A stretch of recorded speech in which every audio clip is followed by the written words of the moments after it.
From Flourish DX, this is the Psych Health and Safety Podcast. With workplace mental health becoming a safety prerogative, this is the source of information on psychological injury prevention and health promotion. Hi, and welcome to the Psych Health and Safety Podcast. My name is Jason Van Schie, and I'm one of the hosts of the show. The aim of the podcast is to rapidly increase the knowledge and application of psychological health and safety in workplaces worldwide. To help with this, we have regular guests from around the world who are leading the way in this important area. But before I introduce our guest and topic for today, allow me to introduce my co-host, Joelle Mitchell. How are you today, Joelle? I'm all right today, Jason. The buyer for our house got their finance approved, so now it's all an unconditional sale. Hooray! Hooray! Yes. Finally get rid of that. That's awesome. Yes. Yeah, and you don't have to worry about moving like our poor colleague Alicia is. No. That's the benefit of selling a house that you're not living in. Yes. Yeah. Luckily, our tenants have found somewhere else to go as well. So I guess that's the only thing when you decide to sell a rental property. You you uproot someone. Yeah, which is not a nice feeling, but and in this market at the moment, for those who aren't aware, in Perth, very difficult to find a rental at the moment. Yeah, so I'm relieved that they were able to find somewhere else to go. So that's great to hear, Joelle. But I think all of our listeners want to know: is there any follow up to the snake story? I wasn't stopped at the right spot at the lights this morning, so I was not able to make any observation of whether the snake was still there or not. Oh, okay. Yeah. So you weren't able to. Okay, you weren't even able to see if it was there or not, let No. alone if it was indeed a snake. I've observed it a few other mornings, and I can't think of anything else that it might be, like maybe an eel. Okay. Yeah. But I don't know. No, I think that just the skin pattern on it really, it looks like a python, or some sort of it. Yeah, it looks like snake skin. Okay, so sorry, listeners, we are no closer to solving that. We're not. I don't think we ever will because it's probably gone now, right? Well, I don't know, but I'm not going to get out of my car and touch it. I think our listeners would like that, Joelle. Too bad. And even if I did, that's not going to be conclusive. I'm not a snake carcass expert, so you could bring it into work and we could find someone. Right? Could we? Yeah, I think the show's got a budget for that. Surely. All right. We've got to bring a snake expert in to investigate. I'll get a plastic bag ready to go. Yep. And if I can quickly jump out of my car at the traffic lights and safely, bag a partial snake carcass, I will do so. Yeah, I actually had to get out of my car last night. I was driving behind someone who had their lights off, and I got out. I was like flashing him and things to try and get his attention to let him know that his lights were off. And I think he thought I was road raging or something. It's very common here in Perth for our international listeners and interstate listeners. Road rage? Road rage is very common here. And in the end, we stopped at the lights and I ran out and knocked on his window. And I think he thought I was going to punch him or something. I was just telling him to turn his lights on. So I think he looked more relieved than thankful. Well, if you're thinking that there's some maniac who's going to punch you for no reason and then they turn out to be doing you a favor, I think relief would be the feeling you would feel. Yeah. So I did my act of kindness for the day. Good for you. Yeah. Good for you. Cool. All right. Hey, look, our listener's been waiting for a while and it's her evening, so we should probably get her on. Yes. Okay. So she is a clinical psychologist with board certification in business and organizational consulting psychology. She serves as a board member for the American Board of Professional Psychology and as an adjunct instructor for New York University's Masters in Counseling and Wellness program. She is the head of employee health and performance at Spring Health. Welcome to the podcast, Dr. Candice Schaefer. Thank you. Thanks so much for having me. We've been going back and forth on LinkedIn for quite a while, including at your previous role at Twitter, and we were trying to get you on. I think it's probably been close to 12 months, I reckon, trying to arrange this episode. So we're so thankful that we've finally made it work and that we get to have a chat with you today. Likewise. Excited to chat. Fantastic. So before we get into the work stuff, what podcasts do you like to listen to, Candice? I have been listening to NPR. Forget what the name of it just is. Planet Money, with all of the kind of economy things that are going on around the world, in particular with regards to work. Also like Brene Brown's Unlocking Us, and this podcast. I've listened to this one. Oh yeah, we like Yeah, Candice. we do. There's a reason we wanted her on this show. And then that was it. Yeah. Nothing else. It helped. So Candice, can you tell us about your professional career, please? Oh, wow. So I've had quite an interesting journey. I started off working in sports psychology, actually. In graduate school, I was studying both positive psychology, which is the study of optimal well-being. And then I also looked at minoring in sports psychology, which is the study of peak performance, and how do we get that to happen in athletes. As I went through graduate school, I also had some interest in health psych. So that's more or less how do we get people to perform the behaviors that we need them to do to take care of their health. So I never really knew how all three of those would meld together in some way, and ended up doing my training at the VA hospitals here in the US. Did probably 5 different VAs, and got burnt out about after 3 years, but got a lot of great experience working with trauma, working in the medical settings with doctors and respiratory therapists, and kind of getting a real sense of how interdisciplinary care can work with a psychologist. I then started with a consulting firm in Austin, Texas for 9 months, and continued to do medical consulting work for physicians, and opened my own private practice at the same time. Grew that practice over the course of 3 years to 7 clinicians, really kind of specialized in the anxiety and PTSD space. And then luck would have it, Facebook came calling for me on LinkedIn.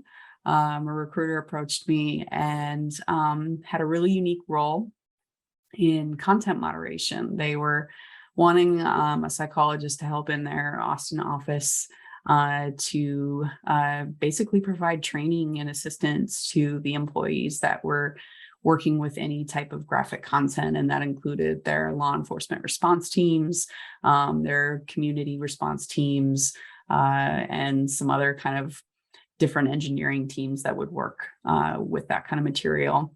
I worked with Facebook for about 1 year and 9 months, and then I moved to Twitter, where I was the global head of employee wellness there. I oversaw both the employee well-being program for all employees and kind of grew it from the ground up. There wasn't anyone in the role before me.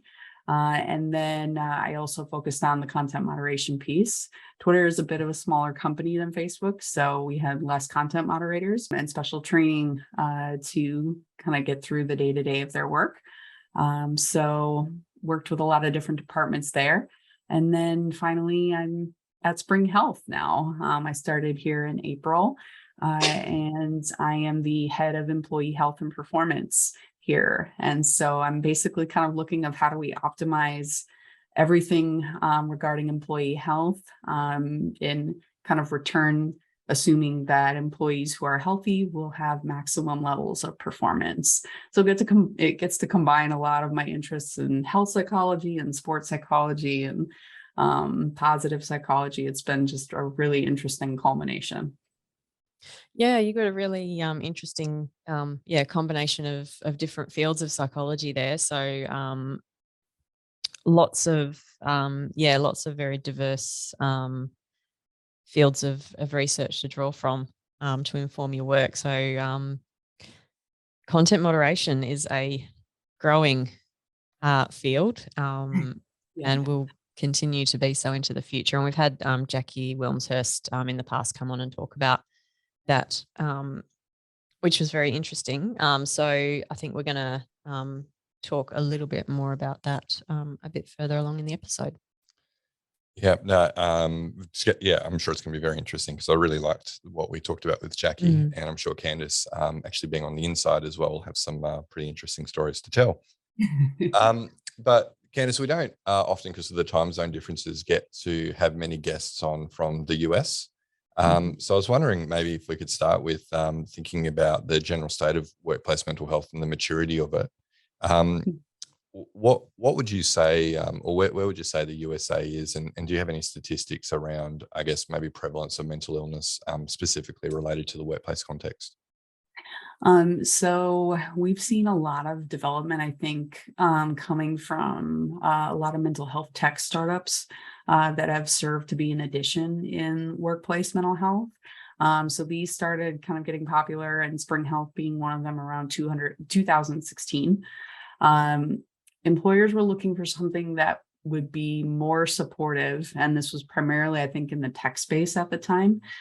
Tech industry really has to fight for talent, and so anytime a tech company acquires a new benefit, everyone wants that benefit so that they can compete for that same talent. So if you're ever looking at benefits, usually tech industry tends to be one of the more advanced ones.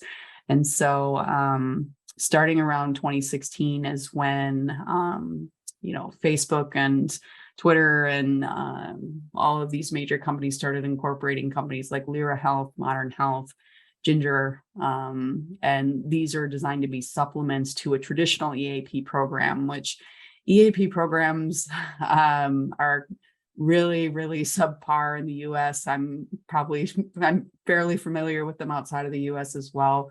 They're really just designed to be one-off kind of crisis counseling. If someone needs to talk to a therapist, you usually get around 5 sessions. It's over the phone. So it's not probably the level of care that we're looking for. And it's also more on the reactive side rather than the proactive side. And as the pandemic happened, it just completely escalated workplace mental health. It is now, I think, one of the most requested and wanted benefits by US employees, in particular with millennials and Gen Z. These populations know that mental health is a strong indicator of how much they care. Employers care about their employees, and that's ultimately what they're looking for.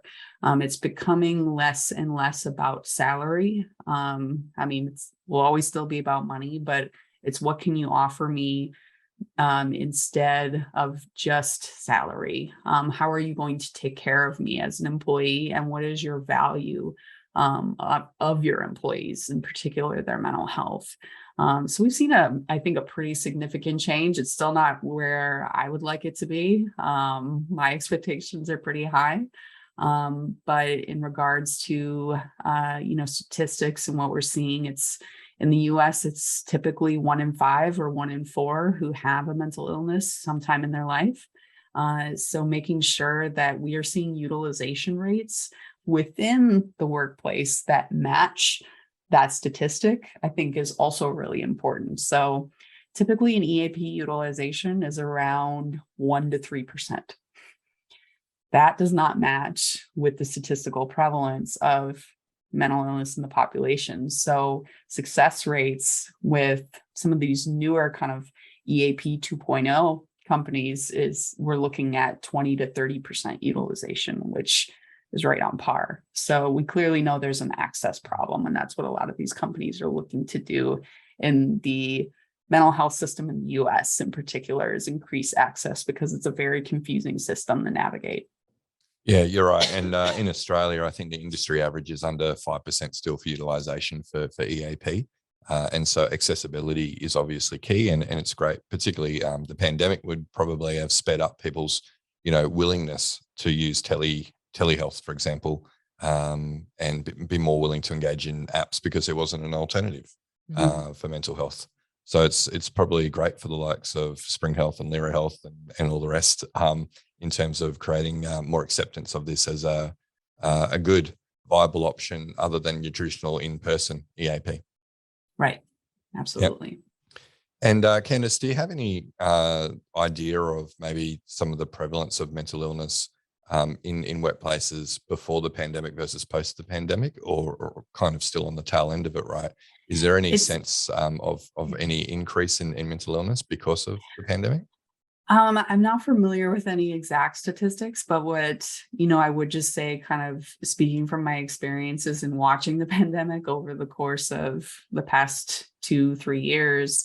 I mean, the statistic was always around 1 in 4, 1 in 5 as a prevalence rate. But I think what you're seeing now is more of a break in the stigma around it. And also there's just with like trauma, there's an adjustment period that needs to follow with any kind of particular incident. So the pandemic was more or less a chronic stressor, a chronic small t trauma. And so I think you're going to see people processing it at different rates as we start to come out of it. And even the use of just coining it as a disorder per se, like if we think about that mental health continuum, there are people that have clinical symptoms but don't yet meet criteria for disorder. So the statistics are a lot about how you measure that and how do you say this person has a disorder or these people have symptoms and all that kind of good stuff. Yeah, there's some complexity definitely to the statistics, like you say, because of stigma, or even less likely to seek help and therefore not get a diagnosis and whatnot too. So yeah, interesting. We definitely heard from Peter Kelly recently on a 100th episode about some increases in the UK as a result of the pandemic, or contributed to by the pandemic. Interesting. But I guess very interesting understanding the US context, the rise of the digital EAP. There are so many big providers there now that are doing really well and doing really amazing work. Absolutely. Yes, it seems like the focus really is still more on providing like treatment and sort of mental health treatment as an employee benefit, rather than actually looking at design of work and prevention. Yeah, and I think it's getting there. But it's still looking at the reactive response, and particularly with the pandemic, it's something we hadn't expected to see coming. So you're going to see a lot of reactiveness. But I think what a lot of these companies are doing is looking at the use of subclinical methods like coaching, for example. Most of these companies use coaching of some kind as a way to kind of help catch someone before they're in clinical need. Because the other issue is we have, a mental health provider shortage. And so I think sometimes mental health professionals can look at coaches as adversarial, kind of like, this is my turf and you're not trained as much as I am. But at the same point, we need people to be getting help much sooner than when they are, a clinical mess, quote unquote. So making sure that we have, like an app or a form of self-education, which again, most of these companies are working on, or they're acquiring, or they have. Then looking at coaching as an intermediary when you're looking for one-to-one support, but yet you don't have clinical symptoms. And then finally, the clinical level of need with a therapist. Yeah. Okay. Do you see any differences between sort of approaches in how tech companies look at this versus other industries? Well, with tech industries, you do have the content moderation problem, which is I'm not going to say it's very unique, but it is a new and evolving problem. When you think you've solved it, there's a new dynamic that will come in and change it. But when, I was developing a program at Facebook, we were looking a lot at military drone operators, journalists, people that encounter content but may not necessarily be directly involved with that content, maybe the same way a military soldier would be. So we looked at drone operators instead, just to kind of draw some inferences. But I still think there are some nuances that go along with content moderation in particular, and we're seeing that across the industry and in companies that you wouldn't even think need a form of content moderation, but They actually do. So it's one unique aspect, but the other thing I'll add with the tech industry in particular is it tends to breed, I think, a lot of workaholic behaviors. Before I ever joined tech, my brother is a software engineer, and I asked him, I said, why do you think working at Google is so great? And he said to me, it's they give you all these benefits so you forget that you have a house.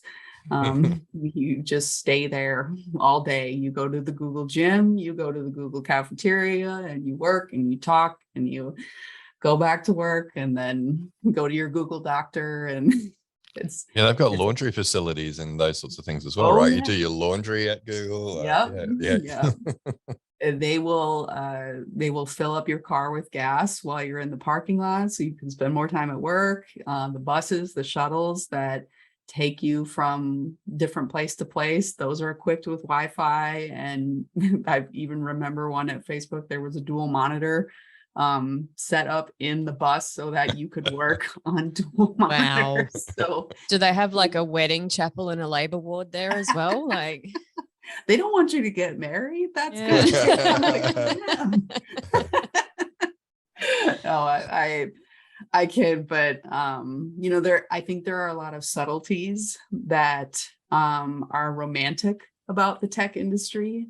And we're starting to see this kind of active resistance from employees saying, I don't want ping pong tables. I want work-life balance. And I think it's starting to be more clear, I think, to younger generations like Gen Z who are coming up and saying, this isn't what I want, but and with return to the office as well. Yeah, it's interesting. And I believe there's quite large cultural differences between the US and Australia as well. In Australia, we say we work to live, we make an income so that we can actually spend our time doing what we want. Whereas in the US, you often hear, you live to work. So cultural differences definitely would play a part as well. And definitely we see it romanticized in the tech industry in particular. Yes. Yeah. The meaning of work for many Americans is probably too ingrained in your self-worth for many people. And you even think about it when we meet someone, we ask, the first thing you ask them, what do you do? And I'm basically asking, what do you contribute to society? And so for many of us, it's where we can get so caught up in our work. And I think that's one thing we've tried to, when I've worked with global companies, to say, look at Europe, they're doing well, they're taking their time off. Trying to get people to take their time off is a challenge in the US. So I absolutely agree. There's a lot of cultural differences. Yeah, we definitely see that probably most prevalently in the oil and gas industry here. And Joelle would be all across that too, because you've got your expats coming from Texas and that sort of thing and working in Perth. And it's just, divergent cultures. Well, especially when you've got like the owner, the actual company owners who are still, operating out of the US versus those that are operating out of, the UK or Europe. And just very different company cultures in terms of even the way that they approach, regulation and laws and that sort of thing. So, there can be big culture shocks for people when they come and work in Australia. I remember being on holiday in South America, and we were there for 6 weeks. And we were at a restaurant, and at the table next to us was a group from the US, and they were just gobsmacked that we could take 6 weeks off of work. Like it was just, like a fundamental challenge to their worldview that this was something that somebody could reasonably do and not get fired. Yep. And 6 weeks would be, I think, insane for most Americans. And I think, another thing is tech companies will lay out that they have unlimited PTO. This is kind of like a thing that they like to advertise as a benefit, but The problem is from a psychological perspective, accrued time off is actually supplying some kind of loss aversion that forces you to take your time off. Whereas when you have unlimited time off, that just means, well, I can take it whenever I want, so I don't have to take it right now. We saw so many people not taking time off during the pandemic that Twitter instituted a once a month holiday that we all collectively took off because it was so hard to get people to rest. Yeah, I can imagine. So there's definitely the cultural challenges. Are there any other obstacles of addressing workplace mental health in tech companies in particular? I would say, I mean, regulation, and kind of just touching on what you were saying, Joelle, is the US isn't really keen on any kind of regulation whatsoever coming to their employees. And so one of the challenges I think can stem from having a global company, which most tech companies are, they have a global presence. And so managing the different regulations that exist in each country without your employees noticing it can be, I think, a real challenge in trying to educate them. And I've even had it the other way where one time I had an employee from the UK who asked me, why can't they get some of the benefits of the US healthcare system? And I'm like, whoa. The making sure that employees are educated about what their rights are and how to use their benefits to the maximum benefit basically is very much a challenge because it's work all the time. Yeah. Yeah. So I can imagine it would be a challenge. And it's funny how you were saying before, like companies in the war for talent have to offer all these benefits, but then people get in and don't have that opportunity to use them anyway. Yep. So how do you overcome that challenge then? It comes with, I think, really trying to work with leadership and change a lot of the culture. But I think the hardest problem and what's I've learned from just doing speaking engagements is there's really a difficulty in getting the C-suite and senior leaders to buy into the fact that the investment in their employees' well-being and taking time off and having a family and having a life outside of what you do for them isn't going to give them an instant ROI because that's ultimately what it comes down to. Capitalistic societies, and especially America, we want to know what's the return on investment. What money am I getting back? And so that can be a hard pill to swallow. But when you do find leaders that really have a passion for wellness or well-being or psychological safety, they can be your biggest advocates in helping you kind of create something, a framework, a program, whatever that might be, and pushing it to the front and center of the attention of your employees. With employees in general, I will say it's all about repetition. You have to repeat, because their attention span is always being fought for. There's a million emails in the inbox. There's Slack messages coming through all the time. So having, a thoughtful communications plan and education is probably one of the biggest challenges, I think, for employers, because they want people to use their benefits. But got to be listening. That's right. And you, as you mentioned, getting leadership on board is really important. Do you have any tips on, anything that you've tried in the past that has really captured the attention of leaders and got them to buy in to this? So what I've done actually is in graduate school, I was primarily trained as a qualitative researcher. And as a therapist, I am really captivated by storytelling. When you work with a client, you really start to understand their story and put it in line for them and kind of really understand their motivations for change. And so what I've done in both at Spring and pretty much every corporate employer that I've had is doing focus groups with their employees and then transcribing that data, taking that data, and putting it in a way that tells a story to your leaders. You have to be able to describe those long-term effects as well, like attrition. That's something most people care about. They don't want to have to deal with the costs of retraining an employee. But I've seen the biggest kind of aha moments in senior leaders happen when I put a quote up on the screen and they read someone's story. That really hits them, sometimes way more than numbers can, because for some reason numbers I think we can just put to a side because there's not a person behind that number. So I've had a lot of success with qualitative storytelling. Yeah, no, that's an interesting point.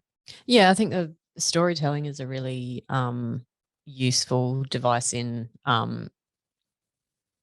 helping people to understand and sort of going through that convincing process. And, I guess if you think about, our history as humanity, that's always what we've done is we've used stories to explain what we observe about the world. So, that's sort of how our brains work. So it, when it's done properly, it can be a very powerful driver of change. So that's a good tip. Yeah, and using those quotes, like you say, really humanizes it. And that's what we often see. It's the leaders who've got a lived experience. Maybe they've had a suicide of a friend or a family member or something like that, that really understand the importance and value of good mental health.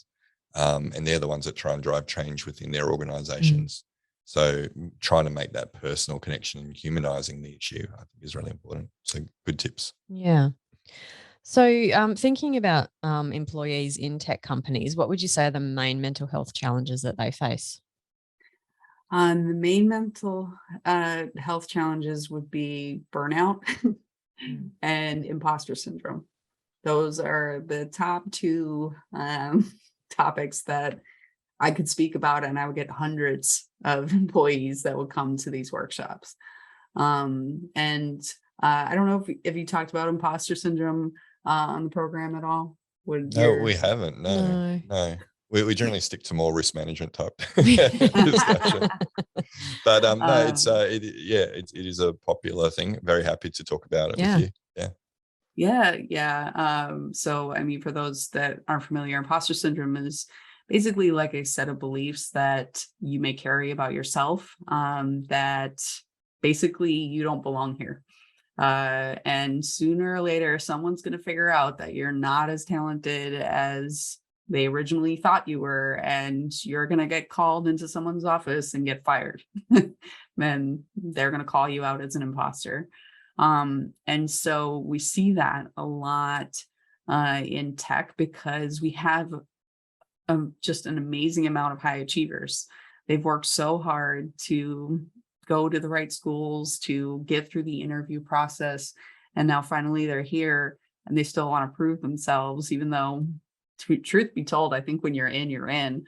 But wanting to prove yourself amongst all of these really high achievers can be really challenging. And then in particular, you're looking at tech as being a very white male dominated profession. And so imposter syndrome is very real for women and people of color because there is not a lot of representation of them around. So it's very understanding that they believe themselves to be imposters because there's no representation or there's very little. So imposter syndrome has been a really popular workshop that I've done in the past. And then burnout, obviously no stranger, I think, in any industry. But with sitting at a desk all day, especially remotely, not getting a lot of human connection or meetings that tend to feel draining over Zoom. There's a lot I think of commonalities that exist with other industries, but those are the two most common. Yeah. So, I mean, I think, it's quite clear generally that burnout is primarily a result of work, not as a result of an individual's inner emotional or Resilience. psychological state. Yep. Yep.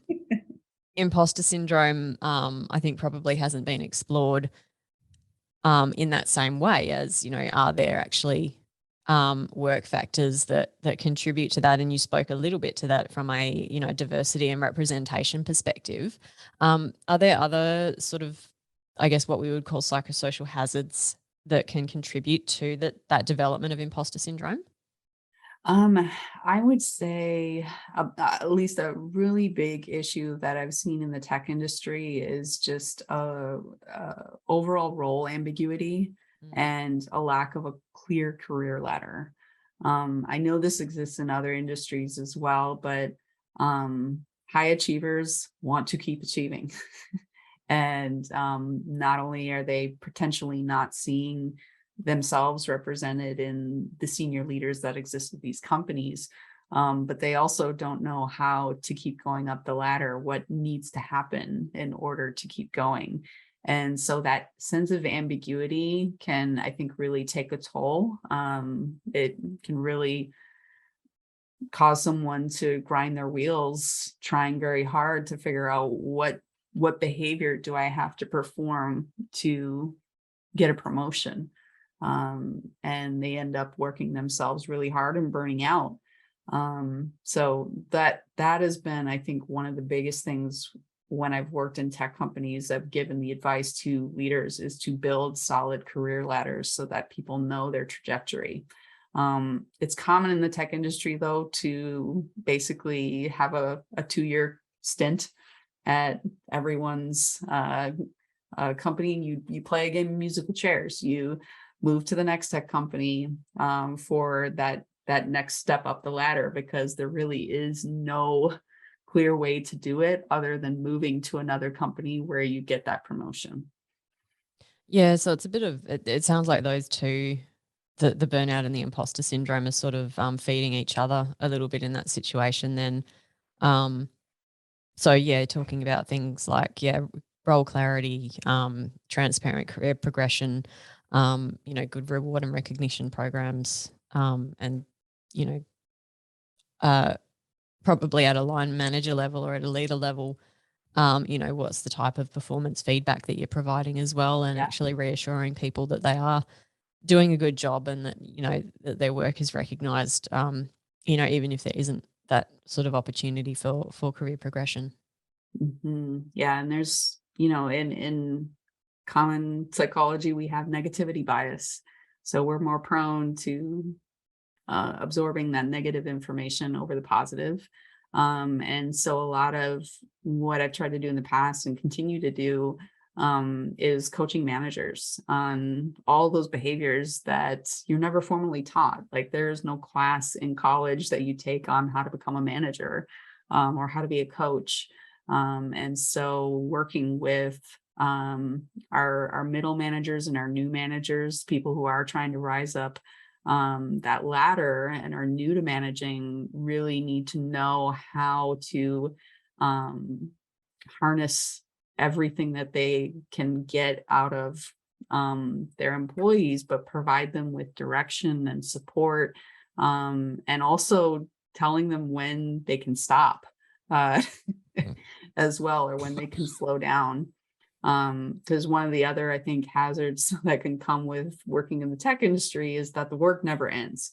It really, there will never be a day that you will say, you know what, I'm really close to getting everything done. But yet we continue to believe that that day will come. And when you look at a place like Twitter, for example, the news is nonstop. So to carry, a set of beliefs that just when Friday comes, everything will be great, or when next month gets over here, or after this election, or after this, things will be great. It's a lot of working to set realistic boundaries with the employees about what do you expect of yourself, as well as what your manager expects of you. Yeah, and so having reasonable expectations about that it is actually okay to stop. Yeah. Yeah. One thing that we've spoken about a bit on this podcast before is the demands and resources model, right? And we definitely see, and it definitely is reinforced by what you've been sharing with us today, Candice, that there's a lot of effort going on the resources and benefits kind of side without really necessarily addressing the demands.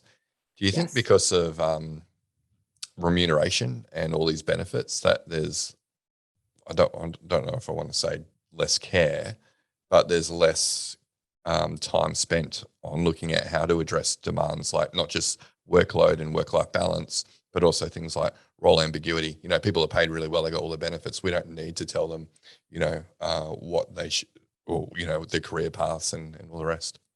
Yeah, no, I think there's a lot of that, and partially because tech companies have to move so fast. Mm. A lot of times they've grown substantially over the course of even a year's time, and the processes that they put in place in January no longer make sense by the time May rolls around, because either their business model has changed or they've added a new revenue stream, whatever that might be. And so it takes constant re-examination, and that's something that I don't know a lot of companies have been able to put in a process itself thoughtfully. And instead, what ends up happening is, I don't want to say there's like a shift of blame, but the responsibility is put on the employee that they should be asserting that boundary and they should be taking care of themselves. Look, we offer you all these nice benefits. You should be taking advantage of them. If you're not, that's on you. But when it comes back to it, you have to look at the organization and all of these elements that show up in ISO 45003. Like you need to look at how are you drawing career maps, and are we micromanaging, and is there abuse going on in that setting? Is there harassment? How is change management handled? There's a lot of variables that come into play that are intangible, but I'm not really sure that presence is strong enough yet. Yeah, and that's actually a really nice segue into what I wanted to ask you next, which is one of the things that we've spoken about on this podcast previously is around the mental health maturity continuum as well. And we really define it as on the left-hand side of the continuum, where you achieve probably the least amount of benefits in relation to positive mental health outcomes, as a focus on self-care. So the individual brings mental health to work. It's their responsibility to look after themselves. Whereas we see the most mature companies are actually thinking along the lines of ISO 45003 and going, well, it is a shared responsibility. So as an employee, we need to think about what is within our control to fix and correct in the working environment to support employees, and encourage self-care as well. So you don't give away the self-care stuff, but you do it in collaboration, that shared responsibility between employer and employee. So if you think about that continuum ranging from self-care to that shared responsibility, where would you say the majority of tech companies in the US would currently sit? I would say we're probably still more on the self-care side, the part of that continuum where it puts responsibility on the individual, unfortunately. And I think there's also, due to the fact that Americans are very individualistic. We have this mentality of, pull yourself up by your bootstraps, and if you just work hard enough, you'll be able to do it. And so not only are you fighting, the employer kind of pushing back and pushing benefits onto individuals, but you're also dealing with societal values around you being able to do things for yourself, and you don't need anybody to help you. So it's an interesting dynamic to say the least. Yeah, I guess, you don't have the strength of the regulations that have come into Australia recently either. Yeah. Yeah. And with employers, I think what I've observed over the past 5 years is, I think employers almost feel a sense of panic because they don't know how to do any of these things. How to put a very clear career ladder in place, or when you say the workplace is stressful, that that can be very overwhelming. And so having like a psychologist on staff, which is really rare, to be able to articulate these are the ways, the practical ways that we can actually make action towards this, rather than just kind of receiving that feedback through an employee survey that people are not happy. That leaves them with a lot of, I don't know what to do. And not to say that that they shouldn't own that responsibility, but it definitely is a new and budding space. And I'm not sure even how many outside consultants could really help with that, at least in the US, and in contrast to the US or in the UK or Europe or Australia, where I think there's a lot more established regulation, and therefore there are a lot more experts in that area. Yeah, I read and actually shared on my LinkedIn in the last week or so a new article that came out from one of our previous guests as well. Kevin Teo was on the one of the authors on this article, which was looking at regulation in Europe around psychosocial risk management. And one of the key predictors of whether a company had actually done a stress risk assessment and put an action plan in was whether they had subject matter expertise internally. Both from an occupational health perspective as well as a health and safety perspective. So, yeah, if a company doesn't have that, like you say, they can go, well, the workplace is stressful. What do we do next? Like, it could make them feel even more out of their depth, or unable to, or maybe less willing to ask the question and finding out what is the state, because we don't know what to do if we find it's not great. Yeah, and I think in particular with the US, I know in Europe, psychologists can be trained a little bit differently. They can be trained as occupational psychologists. Here in the US, we have kind of two factions. We have the clinical counseling world that focuses on how to treat, diagnose, and prevent mental health issues. And then you have the industrial organizational psychologists, which tend to work more in the employee survey and employee selection sphere. They don't have as much clinical expertise, and so it causes an issue because we don't have enough psychologists who are in clinical and counseling who know how to speak business. That's not something that's incredibly common, and so I actually get a lot of mental health professionals who will come to me and kind of say, how did you get to this role, and how can I gain the education that I need to be able to help businesses that are doing this, but still be able to speak their language? Yeah, now we are quite fortunate. One way around it is to take an org psych and a clin psych and employ them, which is what I've done. And both of them have actually gone into the psych health and safety human factors space independently anyway. So it's Nice. it is a rare skill set to get. That's for sure. Jason just doing a little bit of bragging. Yeah. Look at us. About his recruitment prowess. Aren't you jealous, all you companies? So are you aware of any companies who are actually doing more upstream work, sort of focused on psychosocial hazards and preventing or reducing exposure to those?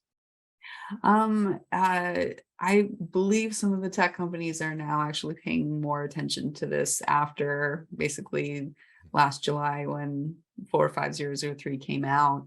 I think we've noticed that some of the governing bodies in Europe, for example, where a lot of content moderation takes place, some of the authorities there are starting to ask for auditing documents and starting to want to know more about what practices are being done. Because 45003 exists, there's actually guidelines on how to do it now. Whereas I think before, there might have been laws in place, but there was real challenge in figuring out how to enforce and how to audit the workplace. So I've been seeing a lot of this happen with content moderation, but haven't seen it a lot in other areas of tech. Yeah, okay. We had Tom Hollis on a few episodes ago, and they're based in the UK, but they do have employees in the US. And so, yeah, he was sort of talking about so they've got like the unlimited PTO, but what they've done is introduced a minimum sort of annual PTO that people have to take.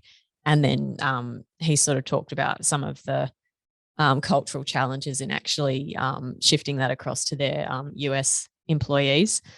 So that's that's potentially where some of that change might come from, where companies who are founded externally to the US but actually have operations in there are potentially driving some of that change.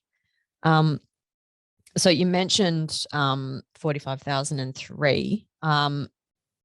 Where are US companies at the moment, sort of in relation to actually adopting something like that, do you think?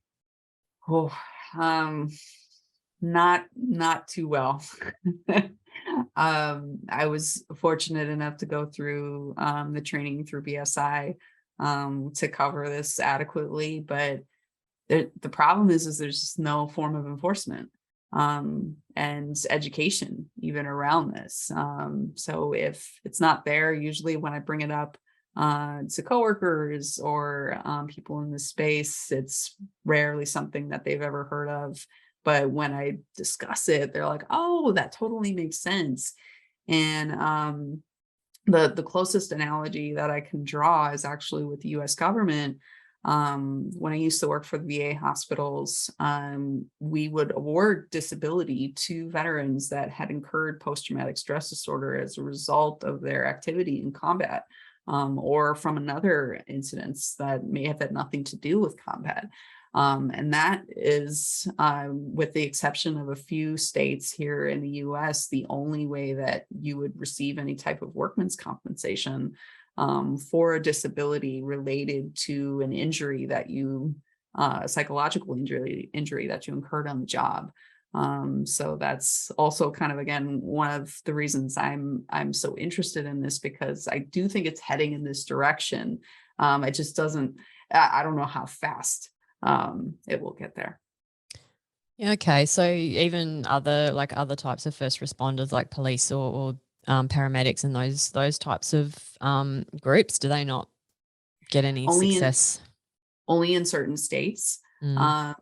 Will that be a successful even try? Because really psychological injury or psychological disorders are not something that you can tie to either workman's compensation or directly to a disability. And that's sometimes even the case with the Veterans Administration. Sometimes it's secondary to something else. So it's not there, but some of our more liberal states, progressive states like California, do allow workman's comp to be given for psychological injury.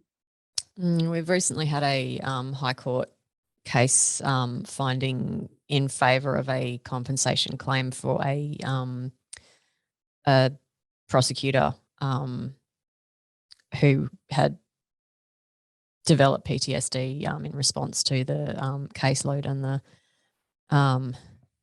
content of the cases that she was exposed to. But that was sort of a decade-long process to actually get that claim upheld through the courts and through a process of appeals. So because it's really hard to prove, and you have to have a certain degree of percentage that you can say is attributable to that particular experience.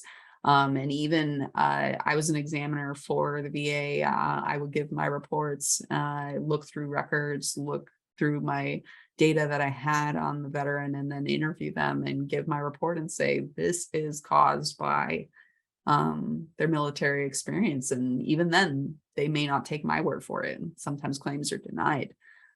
So I think the grayness of, can you attribute psychological injury as a direct correlation to this job, or a causation actually, is a really hard thing to prove. Yeah, I think that's the same, certainly the same in Australia at the moment. Yeah, Desi, one of our lawyer friends of the show, she did share something with us recently about, I think it was to do with companies are going to need to show they've got a management system in place to deal with this if they want to, demonstrate that they've taken reasonable steps to prevent these injuries from occurring. So if a claim is made and they've got no management system in place, then that's going to be in favor of the employee then who was injured. Probably from a OHS regulator perspective, but whether that then follows through to a compensation claim or not, Yeah, because true. they're different Yeah. pieces of legislation. Due. No, Joelle is our resident legislation regulation expert. I use the term expert very loosely. Let's say I have more knowledge about it than the rest of the people who work here. Oh, that's a good thing to have. I remember trying to look for different legislation when you're working for a company like Facebook, who has offices in 30, 40 countries. You're like, is it valid here? Is it valid here? Is it valid here? And can I find that language written in English? Even sometimes was a challenge. Yeah, no, we're fortunate that Victoria is the only holdout now with our legislation that covers the rest of Australia. Ish, yeah. States can still make their own changes. And there's industry-specific legislation as well. But probably a bit tidier than the US and all their states. Well, and if you go global, yeah. Yeah, true. That's another issue. Hey, Candice, it's been a really fascinating conversation with you today. It's definitely been worth the wait. So I really, really thank you for that. But one of the questions we always ask our guests is, if you were to look into the future, what would your hopes for the future of workplace mental health? Let's refine it to the tech industry in the US. My hopes for mental health is just kind of working from that preventative model and really having the organizations look at what stressors that are arising from how they're doing business. And not that the way that they're doing business is bad, but it's just one of those variables to consider in the process of growing as fast as they are, and taking care of their employees for at least a long-term solution, because I think most of the solutions that exist are either one-offs, like it's a one-time training, and for psychologists, I'll tell you, that learning is not going to stick and it's not going to feel genuine. Employees feel like resilience training, which I've come to hate using that term now. Even though I was probably one of the first ones to use it, is almost insulting, because it's just saying if you are resilient enough, you wouldn't be having problems. So why can't you just be resilient? So focusing more of the onus on the organization and the leadership, and being willing to look in the mirror and say, maybe we're a part of the problem and we can also be a part of the solution. Yeah. So how long do you think that's going to take to achieve, Candice? Oh, probably a while. I would say at least hopefully we 10 can, years. hopefully we can provide some good examples here in Australia, and some evidence for the benefits, and then that might get the eye. Especially with the war for talent. Yeah, that's right. The war for talent. As well as we're a very capitalistic country, and so if you can show a monetary value, which with well-being programs is really hard to show, because you have to be able to capture the monetary value of something that didn't happen, in order to show that it's good, which is really hard because it's all hypothetical. Yeah. So do you have words of advice for listeners who would like to work in this field? I would say take up opportunities to learn from other professionals as much as possible. No one owns this field. No particular field owns this field. And I'm privileged to be able to talk to other professionals who have different perspectives, and kind of working the problem together rather than taking that entirely on your own shoulders. And trying to attend conferences, going to places where you're seeing a mix of research and applied work. And if you are in the applied world, please be a voice for our researchers who may, not understand, I think, all of the technicalities that go into, or the difficulties of implementing programs within the business world and the applied world. But just keep at it. It's a slow process. Cultural change is probably one of the hardest things to put into place. And it's kind of like watching a kid grow up. You're not going to see it right away. And probably only someone who saw you at the beginning and then saw you at the end will be able to say kind of the big difference that you've made by working on this.